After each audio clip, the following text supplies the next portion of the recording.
It's Pakistan government policies जो कि हमको ख़ास पता नहीं है what they want from refugees, from Afghan peoples, refugees, students, what they want we don't no.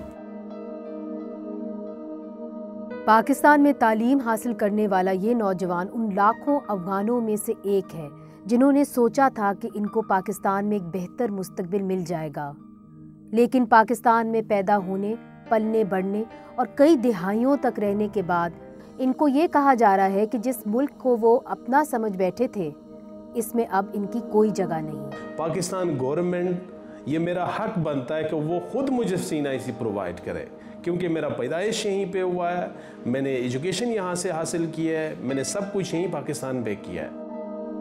जो भी हमारी इन्फोर्समेंट होगी हम उस इन्फोर्समेंट के तहत हम उनको डिपोर्ट करेंगे। 1 नवंबर से पहले तक उनके पास टाइम है कि वो यहाँ से चले जाएं।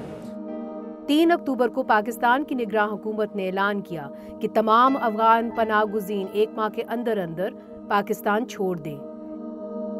ऐसे में यहाँ बसने वाले हजारों अफगान तुलबा के लिए भी पाकिस्तान की ज़मीन तंग हो गई और इनके मुस्तकबिल के ख्वाब चिकनाचूर हो गए।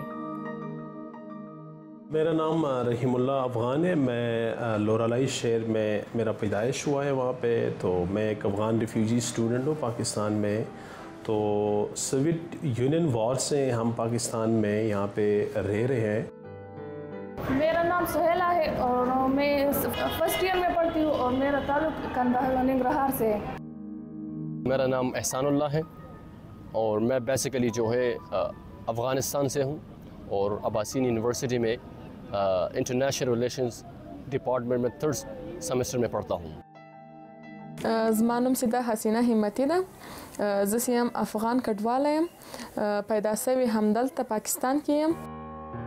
मेरा नाम सादुद्दीन है और मैंने अपनी तमाम तालीम जो है पाकिस्तान के अंदर हासिल की है। मेरे आबा व अजदाद जब सोवियत यूनियन ने अफ़गानिस्तान पर हमला की 1979 में वहाँ उस वक्त पाकिस्तान आए थे। हम अफ़गानिस्तान से ताल्लुक़ रखते हैं और हम अल्लामा इकबाल स्कॉलरशिप पे जो HEC ने ऑफ़र किया है बुन कॉन्फ्रेंस के बाद हम उस पे आए हुए हैं। पाकिस्तान और अफगानिस्तान के दरमियान बढ़ती सर्द जंग के बीच में फंसे ये लोग रातों रात अपने घर, कारोबार, माल, तालीम, अपने दोस्त अहबाब यानी अपनी मुकम्मल ज़िंदगी से महरूम होकर रह गए हैं और इनको अब तक ये इल्म भी नहीं कि इनका क्या कसूर है। जब पाकिस्तान गवर्नमेंट ने ये स्टेटमेंट दिया है तो मुझे ख़ुद भी इस चीज़ की इन्फीरियॉरिटी कॉम्प्लेक्स फ़ील हुआ। तो मैंने डेफिनेटली लाहौर की तरफ मेरा दोबारा आना पड़ा। तो यहाँ से मैंने अपना क्लियरेंस स्टार्ट किया है। उसका रीज़न ये था कि अभी गवर्नमेंट का डिसीजन का कोई किसी को नहीं पता चला, नहीं पता चलता है कि कौन से मतलब ऐसे आसमान गिर गया कि Afghan refugee should leave Pakistan within 1 or 2 month। Saduddin का ख़ानदान भी बलूचिस्तान से 1979 से आबाद है। उनके नज़दीक हुकूमत पाकिस्तान का ये फ़ैसला बहुत ज़ालिमाना है। ये जो रिसेंटली जो deportation process of the refugees है, ये हुकूमती पाकिस्तान की तरफ से एक गैर आदिलाना फ़ैसला, एक तरफ़ा फ़ैसला है जिसकी न सिर्फ़ और सिर्फ असरात जो है वो माजरीन पर पड़ी है बल्कि उसकी असरात जो है यहाँ पर बसने वाले अक़वाम पर भी पड़ी है। क्योंकि ज़्यादातर हमारे जो महाजरीन थे वो यहाँ पे ज़राअत के अंदर ख़ासकर बिलखुसूस वो अपने बहुत ज़्यादा किरदार अदा कर रहे थे। बिलखुसूस बलूचिस्तान की तनाजुर से अगर देखा जाए तो जितनी एग्रीकल्चर सेक्टर है उसमें काम करने वाले वो सारे महाजरीन हैं और ज़हनी जो प्रेशर या साइकोलॉजिकल ट्रामा जो बन चुका है इस वक्त रिफ्यूजी कम्युनिटी के अंदर, तो वो तो बयान करने के काबिल भी नहीं है। तो ये एक बड़ा ज़ालिमाना फ़ैसला है हुकूमत की तरफ से। हमने बहुत वक्त यहाँ गुजारा है, जो 16 साल हो गए कि हम इधर आए हैं। अच्छा नहीं लगता कि इधर से जाए क्योंकि यहाँ पर बहुत वक्त गुजारा है और तालीम के लिए भी ज़्यादा खफा है क्योंकि वहाँ औरतों के लिए तालीम नहीं है। बस इधर सेटल हो गए तो इसलिए वहाँ जाने बहुत मुश्किल हो रहा है। सवाल यह है कि हुकूमत पाकिस्तान ने अचानक ये फैसला क्यों लिया। अफगानिस्तान पर जब भी बुरा वक्त आया वहाँ के बासियों ने पाकिस्तान का रुख किया। ऐसा माजी में 4 मरतबा हो चुका है। 1979 में सोवियत यूनियन की जंग हो या 1996 में तालिबान की पहली हुकूमत का क़याम, 2001 में अमरीकी जंग का आगाज़ हो या अमरीकी फ़ौजी इनखला के बाद 2021 में तालिबान का काबुल पर कब्ज़ा। हुकूमती इदाद-ओ-शुमार के मुताबिक इस 44 साला अरसे में 4 मिलियन से ज़ायद मुहाजिरीन पाकिस्तान में पनाह ले चुके हैं, जिनमें से 17 लाख गैर कानूनी पनाह गज़ीन शामिल हैं। हुकूमत पाकिस्तान का बज़ाहिर यही कहना है कि अफगानिस्तान में जंग के खात्मे के बाद पनाह गज़ीनों के यहाँ रहने का जवाज़ नहीं, इसलिए इनको वापस जाना चाहिए। लेकिन माहिरीन की नज़र में इस इक़दाम की असल वजह अफगान तालिबान पर दबाव डालना है, क्योंकि वो समझते हैं कि मुल्क में बढ़ती दहशतगर्दी की जिम्मेदार TTP है, जिसको अफगान तालिबान की सहूलतकारी हासिल है। लेकिन इस पॉलिसी के अक्सर मुतासरीन हुकूमत पाकिस्तान के इस मौक़िफ़ से मुत्तफ़िक नहीं। पाकिस्तान इतना कमज़ोर गवर्नमेंट नहीं है जो ये चीज़ टैकल ना कर सकें। You know, I know, everyone know कि किसने लाया है, किसने खेला और कौन भोग रहा है।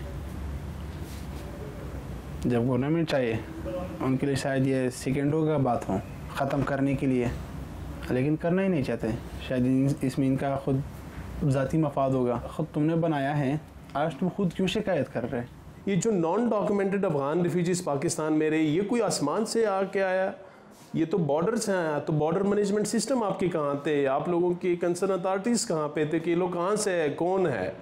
तो मैं कहता हूँ कि जितनी भी अफ़गान रिफ्यूजीज़ पाकिस्तान में स्टे करते हैं, लगभग 14 लाख है, 13 लाख है, जो भी UNHCR की रिपोर्ट से मैं आपको बता रहा हूँ।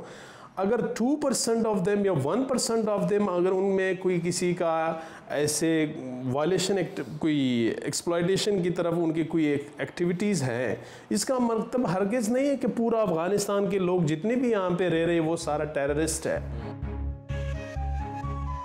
हुकूमत पाकिस्तान के इस ऐलान के बाद कानूनी तौर पर रिहाइश पजीर अफगान बाशिंदों को भी इंतजामिया की जानिब से शदीद तासुब का निशाना बनाया गया। पेशावर में मुकीम एहसानुल्लाह को POR कार्ड रखने के बावजूद पुलिस 2 मरतबा गिरफ्तार कर चुकी है। जब पुलिस वाले ने मुझे पकड़ा तो मैं यूनिवर्सिटी जा रहा था घर, तो हमारे पास चूँकि POR कार्ड भी है और उस टाइम जो था मेरे पास POR कार्ड नहीं था।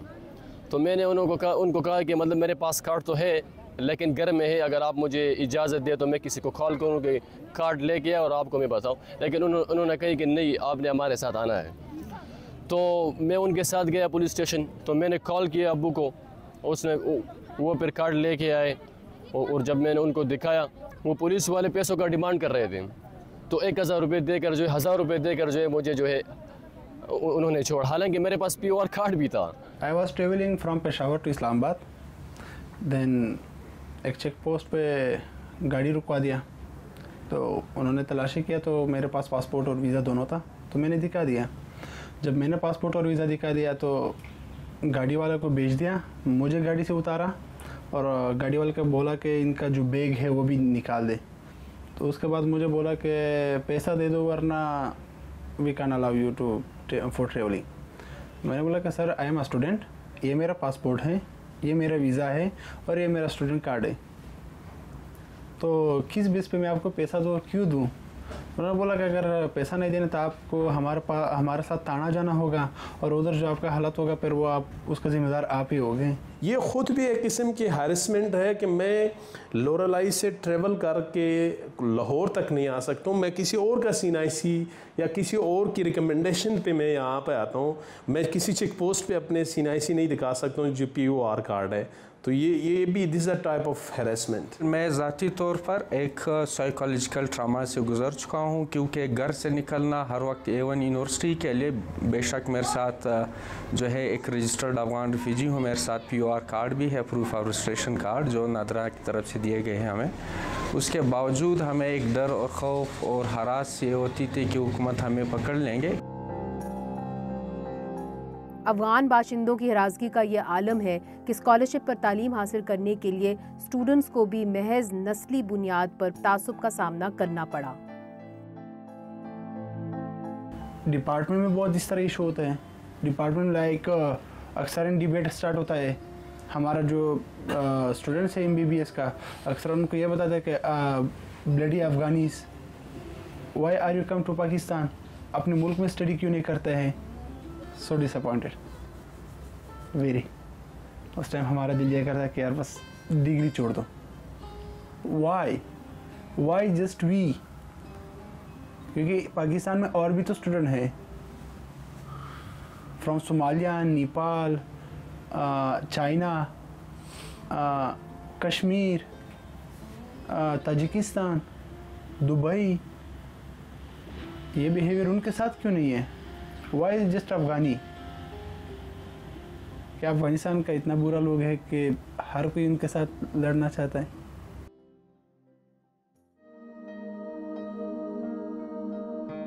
जब पाकिस्तान ने यह फैसला कर लिया कि अफगान मुहाजिरीन को यहाँ नहीं रहने देना, तो फिर रियासती जबर के मुख्तलिफ हथकंडे इस्तेमाल में लाए गए। रात गए इनके घरों पर पुलिस छापे मारती, कई मुकामात पर गरीब अफगानों के घरों पर बुलडोजर चला दिया गया और कहा गया कि वो अपनी उम्र भर की कमाई छोड़कर सिर्फ 50,000 रुपए साथ ले जा सकते हैं। ऐसे में तुलबा की मुश्किलात भी बढ़ गईं। किसी को यूनिवर्सिटी में नस्ली इम्तियाजी सलूक का सामना करना पड़ा और किसी को सर छुपाने के लिए किराए का मकान भी नहीं मिला। मैं अपनी एग्जांपल आपको दे रहा हूँ। मैंने लाहौर में मेरा वैलिड रिफ्यूजीज़ कार्ड है जो UNHCR with the collaboration of NADRA, Pakistani NADRA, इन्होंने जो मुझे जो POR कार्ड दिया है उस पे ना मुझे हॉस्टल में जगह मिल रहा है, ना मुझे कोई फ्लैट में कोई ऐसे रूम दे रहे रेंट पे। तो डेफिनेटली ये तो सारा इश्यूज़ है। इन सब मुश्किलात के बावजूद तालिबे इल्मों की बड़ी तादाद वापस अफगानिस्तान नहीं जाना चाहती, क्योंकि एक तरफ तो वहाँ ख़वातीन की तालीम पर पाबंदी है, तो दूसरी तरफ वहाँ रोज़गार ना होना भी नौजवानों के लिए किसी अजाब से कम नहीं। औरतों के लिए इतना सहूलत, इतनी आज़ादी नहीं है जितनी इधर है। वहाँ पर औरतों को बस सिर्फ घर में बिठाया जाता है, तालीम के लिए नहीं दिया। बहुत हमारे ख़ानदान में बहुत ऐसा है कि तालीम की इजाज़त नहीं देते। वहाँ पर तो औरतों के एजुकेशन पर बहुत बुरा असर पड़ा है, क्योंकि वो औरतों को बस घर में बिठा कर रखना चाहते। औरतों को बाहर जाने की इजाज़त नहीं देते कि वो तालीम हासिल करे या अपने लिए कुछ करे या अपने ख़ानदान के लिए कुछ करे, अपना नाम बढ़ाए। इसके लिए वो उन लोगों को इजाज़त नहीं देते। बस यही कहते हैं कि औरत घर के लिए हो, घर में रहे, घर बच्चे संभाले। अफ़गान तालिबान के अपने मसाइल है जिनकी वजह से वो तालीम को जो है अलाउड नहीं कर, परमिट नहीं कर रहे गर्ल्स के लिए।